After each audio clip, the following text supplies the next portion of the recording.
A few days back, we carried a report on a new challenger to Aung San Suu Kyi's rule in Myanmar.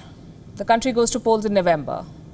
And we told you about Dr. Thet Thet Khine of the People's Pioneer Party. She was once a member of Suu Kyi's political party. She is now fighting against her in the upcoming general election. Earlier this evening, I spoke with Dr. Khine. I asked her about the key issues she's fighting on, the state of Rohingya crisis in Myanmar, the role of the military and the government, the charges of genocide against the Myanmar military, and Aung San Suu Kyi herself.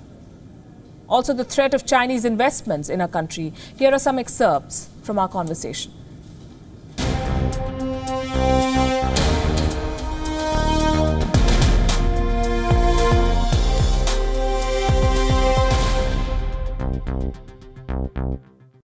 Dr. Khine, welcome to Beyond. And thank you for interviewing me. The headlines are calling you a lady who's challenging the lady of Myanmar. Do you see yourself as the main challenger to Aung San Suu Kyi? The lady, Aung San Suu Kyi, is kind of influential leader.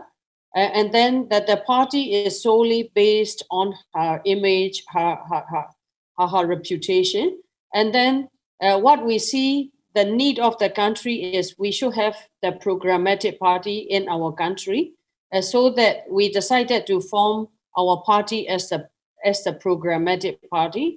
Myanmar came under a lot of criticism for the persecution of ethnic minorities in the Rakhine state. In the past, you've called the international media's reaction an overreaction. Do you believe that the government was complicit in what happened in Rakhine? The Rakhine case is very deeply rooted and complex, and then it will not be solved overnight. And then it's very complicated, very complex, and deeply rooted. At the same time, we have very diverse community in our country. No, that's fine. That's fine. I'm sure Myanmar is a very diverse country, and I'm sorry to interrupt you there. But the fact is that tens of thousands of people in the Rakhine state had to leave home, and they came under attack from some forces in the country. My limited question, madam, is, do you believe the government of Aung San Suu Kyi was part of that crackdown that forced these people to leave their country? Actually, I don't know exactly because it's happening within the government. What I can see from far is we have very bad civil military relations. This is my assumption. Maybe the military suggested the civilian government to put northern Rakhine under martial law because of the security situation. The leader of Myanmar has been called an army apologist. She went to the ICJ, the International Court of Justice, in December last year to defend Myanmar's military generals. And she said genocidal intent cannot be the only hypothesis for the actions of the military generals. Do you agree with her? Yes.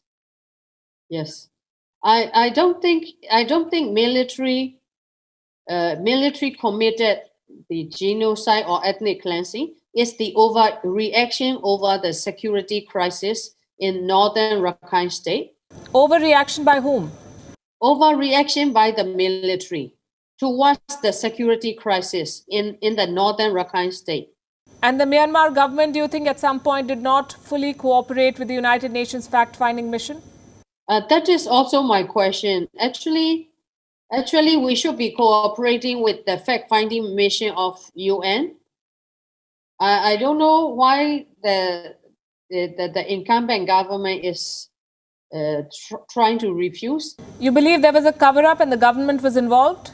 I don't have the exact answer for this because they don't talk each other, and then we don't see any cooperation between military and then civilian government. That is why all the chaos are happening. 600,000 Rohingya still remain in Myanmar, but they do not have the right to vote. They are disenfranchised. Does anyone care about it, or do they not matter in this election? There are the people who are very recent illegal migrants from Bangladesh. They don't recognize our flag. They don't respect our local culture. They don't speak our local language. And then these all people are kind of illegal migrants. We have to differentiate two two groups of people, even though they are Bengali Muslims. Are growing Chinese investments in Myanmar a cause of worry for you?